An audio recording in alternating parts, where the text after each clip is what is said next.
bonito. ¿Cómo estamos? ¿Cómo estamos? Bienvenidos nuevamente a la transmisión desde San Agustín de Cajas, Orquesta Parrandera Perú.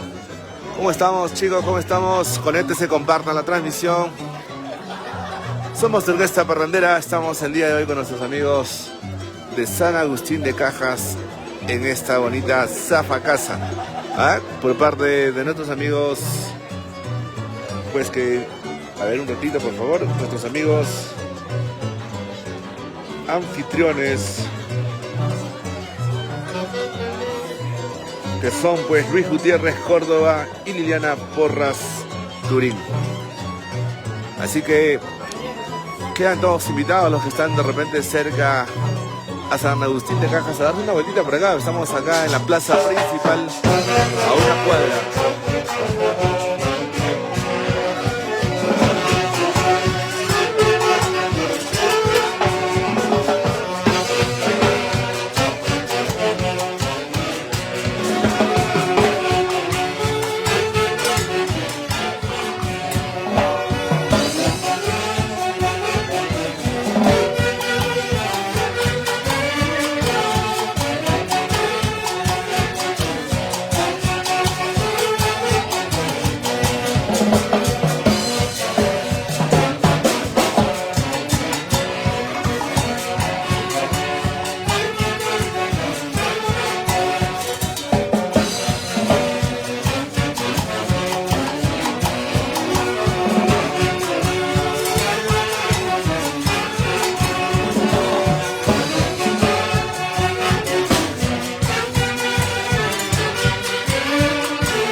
Saludos para todos, saludos para Zoraida Santos, que también está conectada. ¿Quiénes están por ahí? A ver, dejen su comentario, compartan.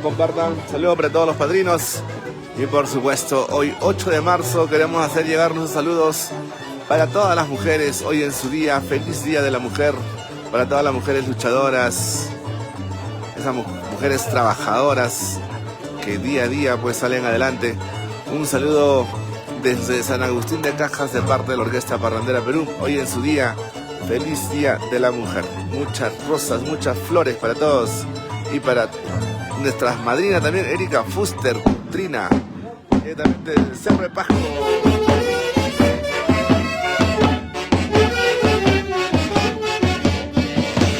Sonia.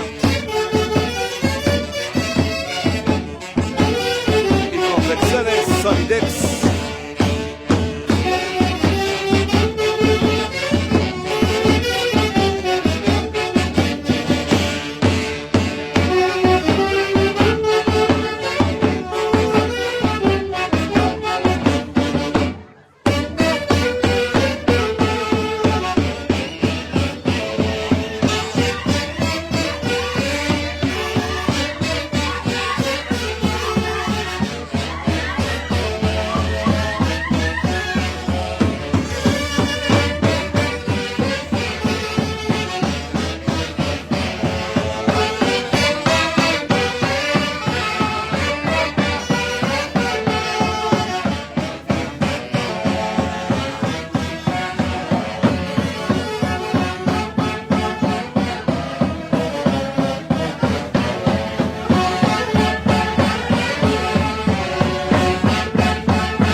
Zafacasa de los amigos Luis y Liliana en San Agustín de Cajas, Huancayo. Y seguimos, siempre con tu orquesta Parrandera Perú.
Para ti, Santiago para mí, junto con la orquesta Parrandera Perú.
Se me fue. Bueno amigos, regresamos. Esto es la orquesta Parrandera Perú desde San Agustín de Cajas, Huancayo. Chau, regresamos.